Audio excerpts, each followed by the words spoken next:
If women's sexual preferences are liberated and go unchecked, they destroy civilizations. If women are allowed to choose, harems form. If women are allowed a voice in matters that pertain to the safety of a nation, then that nation will die, inevitably. It's as simple as that. Once you realize this, you understand the entire basis behind civilized society. And if not, you'll understand by the end of this video. As this is a complicated subject, let me state briefly what I'm talking about in this video so you can follow along more closely. Women do not, on an instinctual level, care very much about her tribe, nation, or civilization. It's in their nature not to. Women are biological creatures like all others, and they seek to maximize their chances of having viable offspring. This half-century-long experiment of women's liberation and political enfranchisement has ended in disaster for the West. And the damage done to the West may be irreparable, and the only solution would be a return to a more patriarchal society, and this seems highly unlikely. I want you to hold on to this key thought, as the meaning will become clear as this video progresses.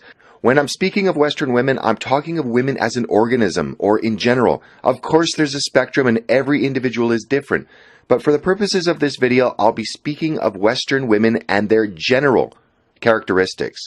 I realize that this is a sensitive topic and women with children are different from younger women, but it's the broad strokes of Western women that need to be addressed.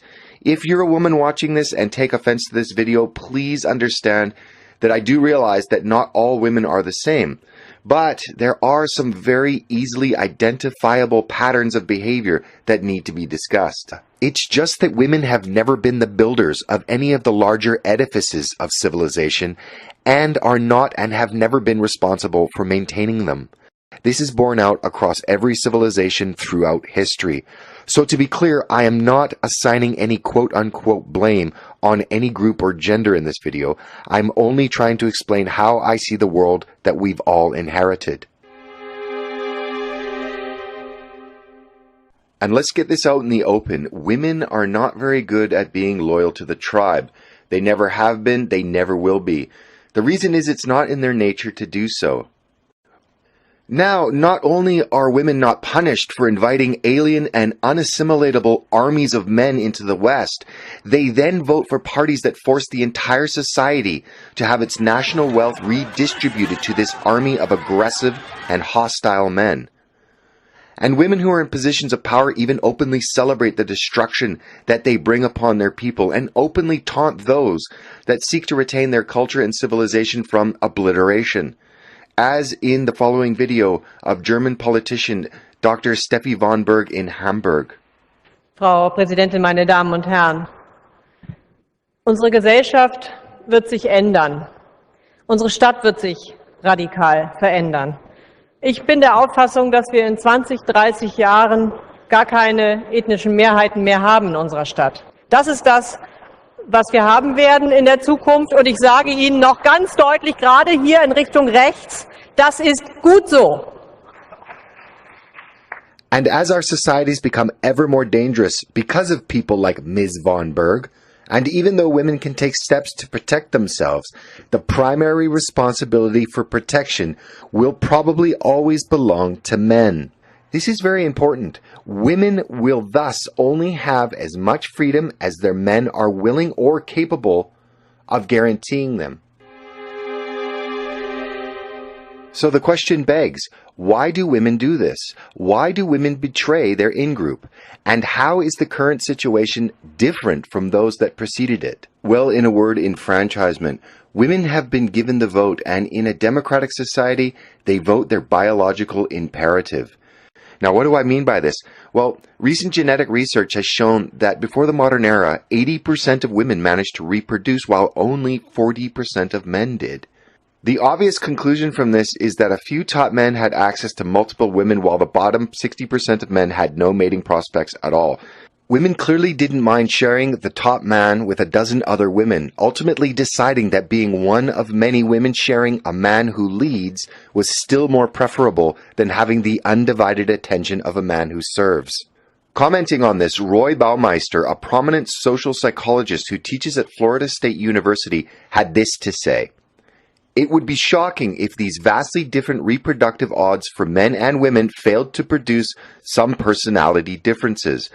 He went on, "For women, the optimal thing to do is to go along with the crowd, be nice, play it safe. The odds are good that a man will come along and offer sex and you'll be able to have babies. All that matters is choosing the best offer." We're descended from women who played it safe. For men, the outlook was radically different. If you go along with the crowd and play it safe, the odds are you won't have children. Most men who ever lived did not have any descendants who are alive today. Their lines were dead ends. Hence, it was necessary to take chances, try new things, be creative, explore other possibilities. Many societies, including the West, long ago devised a simple plan to stop the inherent infighting that occurs because a large majority of men in the in-group don't have sexual access to women or the ability to reproduce legitimate children. The entire basis of Western society was the male agreement to keep only one woman in public so that every male has near equal chance at reproduction. It's for this reason that organized and advanced civilizations have always needed to agree on the equitable distribution of women so as to incentivize its men to produce and have a stake in the society's health and security. But this, like other cultural arrangements that held the West together for centuries, is breaking down and can be observed in something as basic as the fact there are no Western countries that are even at replacement levels in their birth rates. This again can be laid at the feet of loosening of sexual morality and the dating habits of young women. Colloquially called the 80-20 rule, what it basically means is that the vast majority, the 80%, are sexually pursuing the top 20% of men. This is highly damaging to the formation of monogamous couples and the successful formation of families, and the children that will be the next generation of any given country. And we'll be talking about this more later in the video, but if you're interested, see Google for more information on this. Also, one thing to understand is that female psychology has always been about adaptation. In our tribal past, if women of conquered tribes didn't submit to their new masters, they faced death along with their husbands, brothers, sons, fathers. Even today, many women seek out aggressive men, whether consciously or not, as it seems that this psychology has been ground into women after countless years of our species' evolution. That means criminals, gangsters, and mass murderers are always going to be more attractive to women than hard-working, honest men. They always have been, they always will be. Think of how many women throw themselves at drug dealers versus, for example, math teachers. Sexual attraction is based on this reality for many women, regardless of whether they admit it or not. And the feminization of men in the West, adhering to the repetitive and decades-long diatribe that vilifies anything and all things masculine, are no longer, for many women, attractive potential mates. The culture of the sensitive man, the emotional man, the compassionate man, is at odds with what women are biologically predisposed to desire. Because I'm a scoundrel. There aren't enough scoundrels in your life. I happen to like nice men. Nice man. Very nice. It's so much a part of women's psyche to want the scoundrel that it's wrapped up in their very DNA. Just to get this out of the way, because I have a feeling it might show up in the comments, yes, I am aware that the vast majority of women, when raped, reach sexual climax or orgasm. However, from all the science that's been done, this is just basically a hardwired response. That if it does have an effect on women and their judgment, it must do so at a very subconscious or primal level. I also know that the number one sexual fantasy disclosed by women over and over again is rape fantasy, forced sex fantasy. But fantasy and reality are two different things. So I'm not really going to count this as a reason why women are so prone to consciously betray their in-group. The half-century-long experiment of women's liberation and political enfranchisement has ended in disaster for the West. When you begin to start connecting the dots, you realize that since women have been given the vote, the entire center of politics and thus Western society has shifted ever more to the left. Women have also used their political enfranchisement to further the cause of the aptly named women's liberation. Liberation socially, liberation financially, liberation from family, from motherhood, liberation from religious dogma, and most importantly, sexual liberation. Once women were given equal say in the sphere of politics, it was only a matter of time until our civilization was swept up by the event horizon of its own collapse. All kinds of studies have been done on this subject, as this one from Columbia University, and they all, without exception, note that as women become more, quote-unquote, emancipated, the decline of the family is further accelerated. And as the family disintegrates and women move politically further and further to the left in their voting, many then begin to use the government as a surrogate husband and provider. Women are thus even more liberated from their traditional roles within the family and society at large. In one of the most comprehensive studies of civilizational decline, J.D. Unwin postulates in his book, Sex and Culture, written in 1934, that the main driver for the rise of a civilization is the degree of chastity of the said civilization's women. Unwin, a British social anthropologist at Oxford and Cambridge universities, studied 86 different cultures through 5,000 years of history and found a positive correlation between the cultural achievement of a people and the sexual restraint they observed. It's very complicated, but for Unwin, the fabric of society was primarily sexual, and heterosexual monogamy was the optimal arrangement for the planning, building, protecting, and nurturing of the family.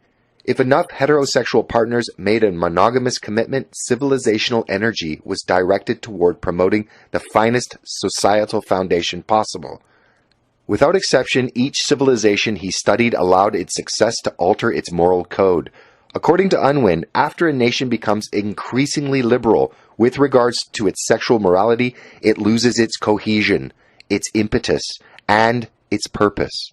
From a chaste moral code, societies gained what he called expansive energy, and this energy allowed these cultures to expand into other weaker cultures. Now, when you compare the modern Western world with the Islamic one, you see exactly the results that Unwin's theory would predict. By allowing women to fuck freely, the West has de facto entered a matriarchy that disincentivizes young men. Islam, on the other hand, keeps their women chaste, and their expansive energy, as Unwin's theory predicts, is manifested in what we're observing today. The Islamic culture is the one who's expanding into the West. Ultimately, each civilization became less cohesive, less aggressive, and less resolute. Civilizations in this liminal phase then collapsed from either A, an internal anarchic revolution, or B, conquest by invaders with greater social energy. Terrifyingly, Unwin also noted that there was no case in any of the studies he'd made in which a culture managed to restrict the sexual freedom of women once they'd been loosened. A feminist society and future is an oxymoron, as it's unsustainable in the long run. Based just on past history, a civilization that embraces feminist values will cease to exist in a very short time. This is why we've never seen a feminist civilization aside from very short spans at the end of great empires. The signs of decline are already observable. While many countries are sliding into social decline, the canary in the coal mine is the self-described humanitarian superpower that pursues a feminist foreign policy. When looking at Sweden, it's one of the most gender-equal countries on Earth. And while they've become the rape capital of Europe, they're flushing their culture and country down the toilet and pressing forward in their civilizational suicide at an ever-accelerating pace. The total and complete feminization of Sweden and its men have allowed their women to invite their country's own destruction through the importation of millions of unassimilatable and aggressive people from completely alien cultures. Not only are they borrowing money to fund the colonization of their country, but they are now even creating gender imbalances that will have severe and lasting repercussions on their society's future. And they await their doom with smiles of tolerance and passivity, calm as Hindu cows. So, instead of having it all, Western women risk losing everything. What are liberal feminists going to do when faced with aggressive gangs of migrants bent on theft and sexual violence? Burn their bras and throw a pocket edition of Cunt, a Declaration of Independence, at them? The violence now being directed toward Western women in their own countries is undeniable proof of the breakdown of the leftist utopian ideals for society. The million migrants that have already arrived and the millions on their way already understand that the West is a toothless civilization ripe for plunder. While Western women might be the ones advocating, whether knowingly or not, for the destruction of the West via misplaced compassion and hyper-emotionalism, it's also the fault of Western men by giving them the choice and allowing their gender's particular predilections to dictate what our civilization's values, priorities, and ultimately what our future should and will be. And maybe Unwin is right. Maybe there is no peaceful way to resolve this crisis of our civilization. Our feminized society hasn't built an equality rainbow that'll usher the West into a nirvana of peace and security based on mutual respect and tolerance. No, it has succeeded in paving the way for the takeover and Islamization of the West. Ironically, it'll be feminine tendencies and policies that rule our society, if not kept in check, that will bring down the more gender-inclusive states of the West and replace them with the tribalism of Africa and the Middle East and the hypermasculinity of Islam. You can have a feminized society, but it won't survive Islam.